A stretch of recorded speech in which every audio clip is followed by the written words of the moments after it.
Students, आज के इस लेक्चर में मैं आपके साथ सार्क जो है south Asian association for regional cooperation, इसके बारे में अब मैं आपसे कम्प्रिहेंसिवली डिस्कस करूँगा फ्राम इट्स टिल डेट। यानी ये 1985 के अंदर ये बनी ऑर्गेनाइजेशन और आज 2023 तक मैं आपके साथ डिस्कस करूँगा। इसकी जो डिटेल है इसको मैंने पार्टीशन किया है डिफरेंट सेगमेंट में। सबसे पहले मैं आपको इसका इंट्रोडक्शन बताऊँगा मुख्तसर सा, उसके बाद आपको इसका एम्स, उसके बाद इसके ऑब्जेक्टिव्स क्या हैं जो इसके SOP में लिखे हुए हैं, जो उसके बाद इसके प्रिंसिपल्स क्या हैं सार्क ऑर्गेनाइजेशन के। इसके बाद मैं आपको बताऊँगा कि सार्क जो है अपने ऑब्जेक्टिव को अचीव करने में फेल क्यों हो रही है। इसके बाद स्टूडेंट्स मैं आपके साथ डिस्कस करूँगा कि इसका वे फॉरवर्ड क्या है सार्क ऑर्गेनाइजेशन को इफ़ेक्टिव बनाने के लिए इन द सेम लाइक जैसे ब्रिक्स है, G20 है, उसके अलावा यूरोपियन यूनियन है। इस तरह की ऑर्गेनाइजेशन बनाने के लिए हमें क्या वे फॉरवर्ड करने पड़ेंगे। तो उस लास्ट में मैं आपसे डिस्कस करूंगा सिचुएशन जो है सिंस 2016 से ऑनवर्ड जो है जो सार्क के समिट हुए या क्लैशेज हुए उनके बारे में मैं आपके साथ शॉर्टली डिस्कस करूंगा। तो स्टे विद अस। मुझे उम्मीद है कि अगर आप एंड तक रहेंगे तो ये लेक्चर पूरी तरह समझ पाएंगे। और ये जो टॉपिक है ये CSS का पाकिस्तान अफेयर का पेपर, करंट अफेयर का पेपर और PMS का जो पाकिस्तान स्टडी का पेपर है उस हवाले से एग्ज़ाम्स उस हवाले से जो है इम्पोर्टेंट है। तो आपको जो है अगर आप कंपेटिटिव एग्ज़ाम्स दे रहे हैं या देना चाहते हैं या उसकी तैयारी कर रहे हैं तो आपको ये टॉपिक तैयार करना चाहिए, क्योंकि ये किसी भी पेपर में आ सकता है, ख़ास तौर पर 3 पेपर जो मैंने अभी आपसे डिस्कस किए हैं। तो स्टूडेंट्स, अब सबसे पहले मैं इंट्रोडक्शन करता हूँ इसका स्टार्ट। इंट्रोडक्शन में इसका ये है कि SAARC is established on December 8, 1985 at Dhaka. ये जो है अक्सर MCQs में भी आ जाता है कि सार्क कब बनी या इसके कितने मेंबर हैं या 2007 में कौन सा मेंबर इसमें ऐड हुआ। तो सार्क जो है दिसंबर 8, 1985 को ढाका में इस्टेब्लिश हुई, जो बांग्लादेश का कैपिटल है। आज इसके कुल मेंबर 8 हैं। अफ़गानिस्तान जो है 2007 में शामिल हुआ। इसका परमानेंट सेक्रेटेरिएट जो है खटमंडू है, नेपाल जो है उसका कैपिटल है खटमंडू। इसका परमानेंट सेक्रेटेरिएट खटमंडू में है। तो अब जो है मैं आपके साथ एम डिस्कस करता हूँ। इसका जो बेसिक एम है ना वो ये है कि इकोनॉमिक कोऑपरेशन जो है इन तमाम ममालिक या इन 8 ममालिक में उनको इंक्रीज़ करना है, इकोनॉमिक कोऑपरेशन को इंक्रीज़ करना है। इसका बेसिक एम ये है। अब मैं आपको सार्क के हवाले से एक फैक्ट बता देता हूँ कि सार्क का जो इलाका है ना, सार्क पर मुश्तमिल जो कंट्रीज़ हैं उनकी population is 20% of global population, whereas SAARC nations contribute less than 4% in global GDP as per IMF। के SAARC जो है दुनिया के 20% लोगों पर मुश्तमिल है SAARC ऑर्गेनाइजेशन, और इसकी GDP जो है वो दुनिया की टोटल 4% है IMF के मुताबिक। तो ये भी एक फैक्ट है, तो इसको आप लिख देना। अब मैं आपके साथ ऑब्जेक्टिव डिस्कस करता हूँ। Following are main objectives of SAARC के जो मेन ऑब्जेक्टिव्स हैं ना वो मैं आपके साथ डिस्कस करता हूँ। पहला ऑब्जेक्टिव इसका ये है कि to improve the quality of life of people of this region. इस रीजन के जो लोग हैं उनकी क्वालिटी ऑफ लाइफ जो है वो उसको इम्प्रूव करना है। तो दूसरा है to overcome the mutual trust deficit. के मुख्तलिफ ममालिक जो सार्क नेशन है जैसे पाकिस्तान और बांग्लादेश का ट्रस्ट डेफिसिट है, बांग्लादेश और इंडिया का है, पाकिस्तान और इंडिया का है, पाकिस्तान और अफगानिस्तान का है, नेपाल और भारत का है, श्रीलंका और इंडिया का है। इन ममालिक में ना जो ट्रस्ट डेफिसिट है इसको ख़त्म करना है। तीसरा पॉइंट है पब्लिक वेलफेयर के लिए काम करना है। चौथा पॉइंट ये है कि कंट्रीज़ के दरमियान ना कोऑपरेशन है उसको इंक्रीज़ करना है, कंट्रीज़ के दरमियान कोऑपरेशन को इंक्रीज़ करना है। 5वें नंबर पे जो है to develop the social and cultural aspects के मुख्तलिफ सोसाइटी के, समाज के, जब ममालिक के कल्चरल और सोशल एस्पेक्ट्स को डेवलप करना है। उसके बाद छठा पॉइंट है कोऑपरेशन इन एग्रीकल्चर हो गया, इसमें कोऑपरेट करना है, रूरल डेवलपमेंट में, टेलीकॉम में, वेदर, हेल्थ सेक्टर और इस तरह के बाकी मुख्तलिफ सेक्टर्स में कोऑपरेट करके लोगों की क्वालिटी ऑफ लाइफ जो है उसको इम्प्रूव करना है, उनकी हेल्थ को इम्प्रूव करना है, पब्लिक वेलफेयर के लिए काम करना है इन मुख्तलिफ चीज़ों से। To work for regional peace and regional stability, के रीजन की पीस और स्टेबिलिटी के लिए जो है ये भी काम करना इसका सार्क का एक ऑब्जेक्टिव है।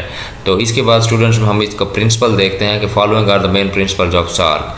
प्रिंसिपल जो इसके हैं ना मैं आपके साथ पहला प्रिंसिपल डिस्कस करता हूँ। Sovereign equality of countries will be insured, कि कंट्री की खुद मुख्तारी जो है, जो उसकी आज़ादी है, जो उसके अपने लीगल राइट्स हैं, वो इंश्योर किए जाएंगे। दूसरा point, legal rights of countries will be insured, ममालिक के लीगल राइट्स इंश्योर किए जाएंगे। All countries will have same और इक्वल लीगल राइट्स, कि कंट्रीज़ जो है इस तरह नहीं होगा कि इंडिया अगर बड़ा है या पाकिस्तान और इंडिया दोनों न्यूक्लियर पावर हैं तो इनको कुछ ज़्यादा लीगल राइट्स होंगे, नहीं, सारे ममालिक के जो लीगल राइट्स हैं वो सेम होंगे। चौथे नंबर पर non interference in countries internal issue, SAARC summit के ऊपर सार्क के प्रिंसिपल्स के मुताबिक कंट्रीज़ के इंटरनल इश्यूज जो हैं वो डिस्कस नहीं किए जाएंगे। तो उसके बाद अगला इसका प्रिंसिपल ये है कि तमाम स्टेट्स जो हैं वो UN चार्टर को कंप्लाई करेंगी। तो उस आखिरी ये है कि summits are to be held, या summits will to be conducted on annual basis, कि हर साल जो है सार्क का समिट होगा। ये हैं इसके प्रिंसिपल्स की बातें। अब हम आपके साथ डिस्कस करते हैं कि वाई सार्क इज़ फेलिंग, कि सार्क जो है फेल क्यों हो रही है। इसका मैं आपके साथ थोड़ा सा इंट्रोडक्शन डिस्कस करता हूँ कि सार्क जो है ना, इसको बने हुए 1985 से लेकर अब तक तकरीबन कोई 38 साल हो चुके हैं, more than 3.5 decades. SAARC did not achieve its core objective, के 3-4 डेकेड्स के पास टाइम होने वाला है सार्क के एस्टेब्लिशमेंट को, लेकिन इसके अपने जो कोर ऑब्जेक्टिव है उसको अभी तक अचीव करने के करीब भी नहीं पहुँचा, बल्कि उसको हम तो ये कहेंगे कि टच ही नहीं किया। तो रीजन जो है वो बिल्कुल अभी भी पुअर है, लोगों की क्वालिटी ऑफ लाइफ कमज़ोर है, ह्यूमन डेवलपमेंट कम है, क्वालिटी ऑफ लाइफ जो है वो कोई सही नहीं है। तो इसकी मैं कुछ रीज़न आपके साथ डिस्कस करूँगा। Following are some of reasons of failures of SAARC, कि सार्क के फेलियर की मैं कुछ आपके साथ रीजन्स डिस्कस करता हूँ। सबसे पहले रीज़न ये है कि पोस्टपोनमेंट ऑफ सार्क समिट, के सार्क के जो समिट हैं उसके प्रिंसिपल के मुताबिक हर साल होने चाहिए, लेकिन आपने देखा है कि वो होते ही कोई नहीं है। क्यों नहीं होते? पॉलिटिकल इश्यूज़ की वजह से समिट जो है कई दफ़ा पोस्टपोन हो गए हैं। जैसे मैं आपको एग्जांपल दूँ, 2016 में जो है सार्क का समिट पाकिस्तान में होना था, लेकिन वो जो कश्मीर में उड़ी का इलाका है उसके अंदर एक अटैक हुआ, टेररिस्ट अटैक, तो जो कि इंडिया ने कहा कि पाकिस्तान ने किया है, पाकिस्तान ने कहा कि जी हमने नहीं किया। तो उसके बाद जो है अपना को पोस्टपोन हो गया, इंडिया ने बाईकाट कर दिया। जब इंडिया ने बाईकाट किया तो पूरा समिट पोस्टपोन हो गया। तो इस उरी अटैक के बाद पाकिस्तान को कुछ और चैलेंजेस भी फेस करने पड़े थे, जैसे पानी बंद हो गया था पाकिस्तान की तरफ आने वाला, और तिजारत वगैरह उन्होंने बंद कर दी थी, जंग वगैरह की धमकी दी थी। उसमें नरेंद्र मोदी ने कहा था blood and water can not flow together, पानी बंद करने के हवाले से कहा था। ये वैसे मैं आपके लिए इस टॉपिक से रिलेटेड तो नहीं है, वैसे मैंने आपसे डिस्कशन के लिए कहा है। दूसरा जो है डिस्प्यूट है इसके फेल होने की वजह। इंडिया का जो है ना सारे सार्क कंट्रीज़ के साथ लगभग बॉर्डर टच करता है सिवाय अफ़गानिस्तान के। तो हर ममालिक के साथ इसके कोई ना कोई इंडिया के कन्फ्लिक्ट्स हैं। मिसाल के तौर पर बांग्लादेश के साथ जो इसका इंडिया का कन्फ्लिक्ट है वो गिंगा वाटर डिस्ट्रीब्यूशन पे है, गिंगा रिवर वाटर डिस्ट्रीब्यूशन पे। नेपाल के साथ महाकाली रिवर वाटर डिस्ट्रीब्यूशन पे इंडिया का कन्फ्लिक्ट है। तो इंडिया और नेपाल के दरमियान बॉर्डर कन्फ्लिक्ट भी है। तामिल के इश्यूज़ के ऊपर श्रीलंका और इंडिया के दरमियान कन्फ्लिक्ट है। कश्मीर के इशू के ऊपर पाकिस्तान और इंडिया का कन्फ्लिक्ट है। उसके अलावा पानी के इशू पे इंडिया और पाकिस्तान का कन्फ्लिक्ट है। कश्मीर टेररिज्म के ऊपर इंडिया और पाकिस्तान का कन्फ्लिक्ट है। तो ये जो कन्फ्लिक्ट्स हैं तो इनकी वजह से जो है सार्क के समिट्स नहीं होते और म्यूचुअल ट्रस्ट डेफिसिट है। तो इसके फेलियर की एक वजह है। तीसरा पॉइंट स्टूडेंट्स मैं आपके साथ डिस्कस करता हूँ, excessive nationalism. South Asian countries जो है वो रीजनलिज्म को इग्नोर करती है, ये नेशनलिज्म को प्रमोट करती है। यानी जैसे आप देखेंगे कि यूरोपियन यूनियन में है, जो यूरोप की जितनी कंट्रीज़ हैं वो अपने आप को यूरोपियन कहते हैं, यूरोपियन। तो यहाँ पे सार्कियन या इस तरह की कोई टर्म यूज़ नहीं करते, वो कहते हैं पाकिस्तानी, हिंदुस्तानी, श्रीलंकन, अफगानी, इस तरह, बल्कि कंट्रीज़ के अंदर भी फर्दर डिवीजन है। तो एक्सेसिव नेशनलिज्म जो है वो एक्सेसिव रीजनलिज्म को डाउन करती है। नेशनलिज्म ज़्यादा स्ट्रॉन्ग है तो ये भी सार्क के एक फेलियर की वजह है। चौथे नंबर पे जी है students identity problem. Identity problem ये है कि पीपल जो है लोग सेम सिविलाइजेशन से बिलोंग नहीं करते। जैसे पाकिस्तान में एक सिंध सिविलाइजेशन है, इंडिया में गिंगा सिविलाइजेशन, बांग्लादेश में भी कुछ ऐसे है। तो हर कंट्री की ना सिविलाइजेशन जो है उसकी हिस्ट्री वो मुख्तलिफ है।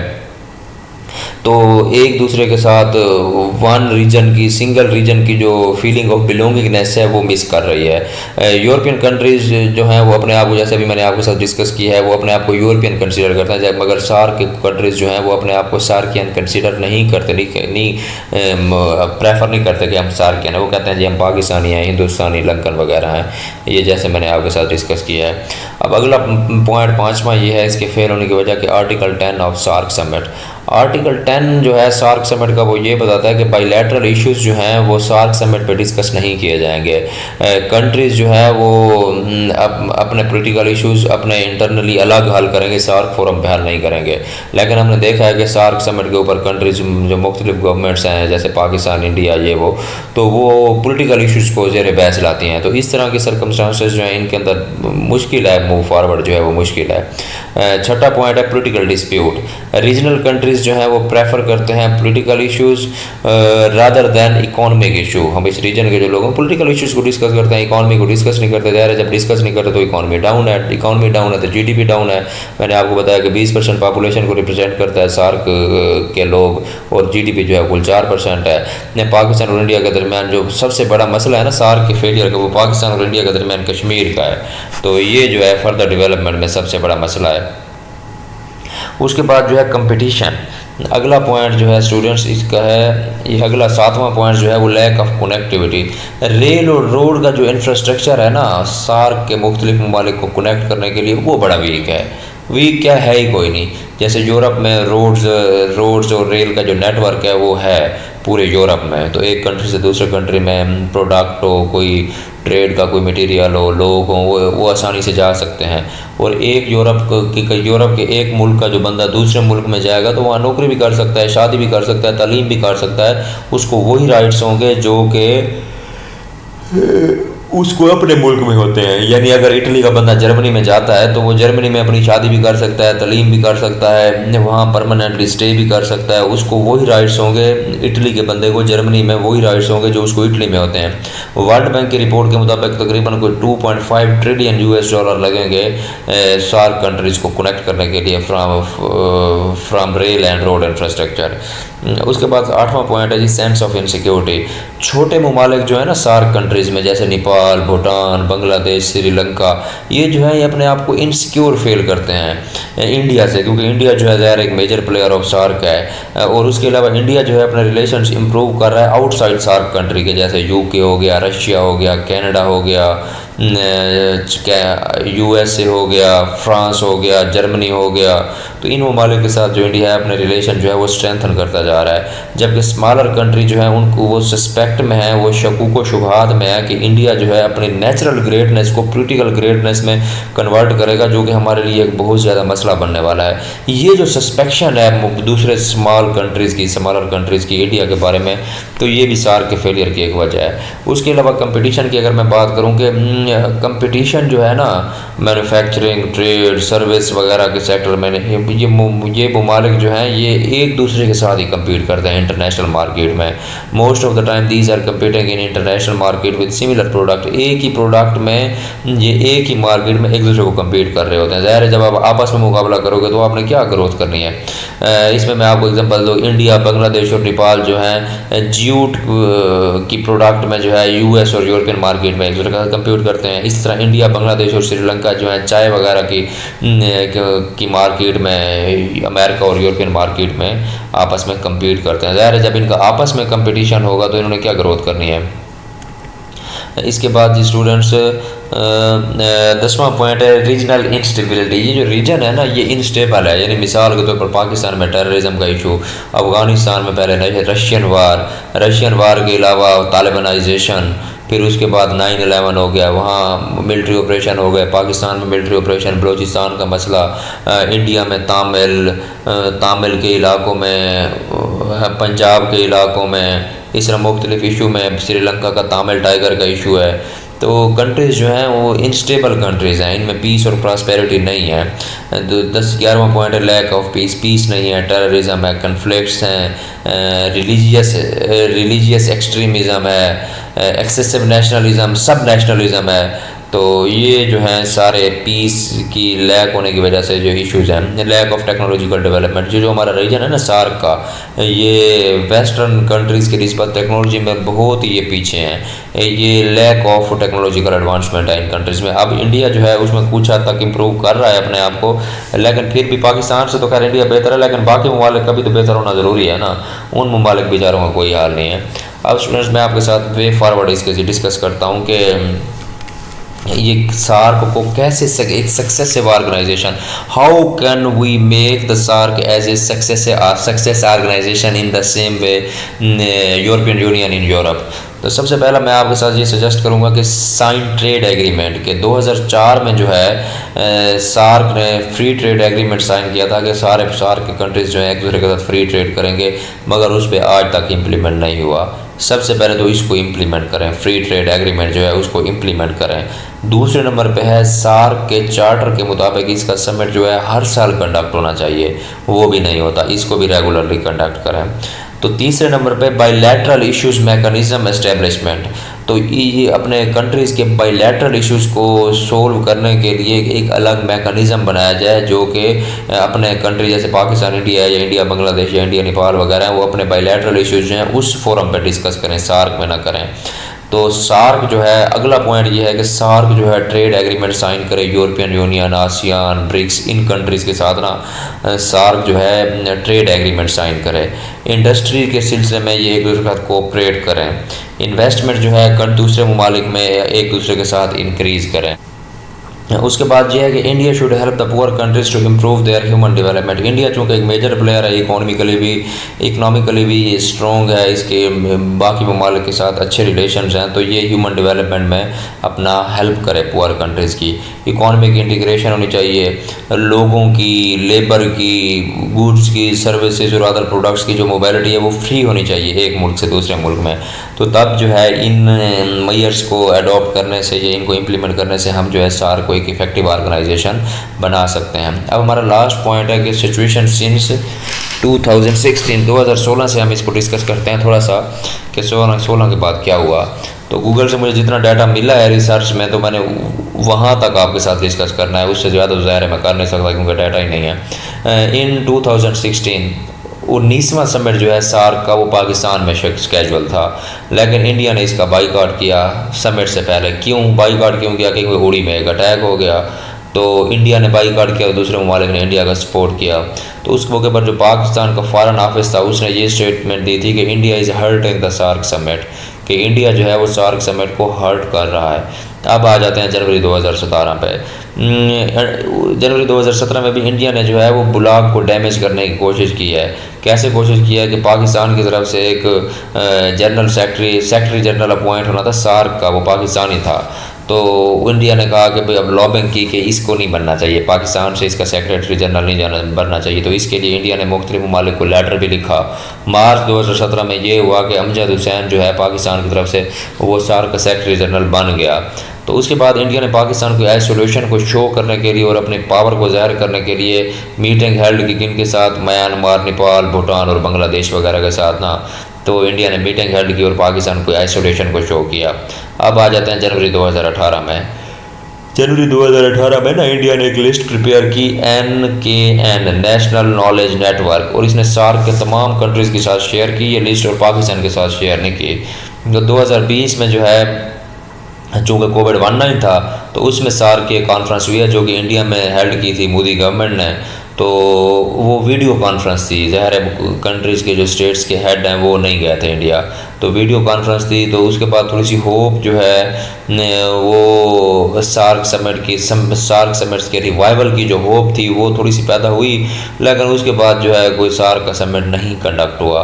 तो अभी तक जो है बस ऐसे निज़ाम चल रहा है। तो ये था स्टूडेंट्स आज का मेरा लेक्चर, जिसमें मैंने आपको सार्क समिट जो है कम्प्रीहेंसिवली समझाया है। तो मुझे उम्मीद है कि आपको ये समझ आया होगा।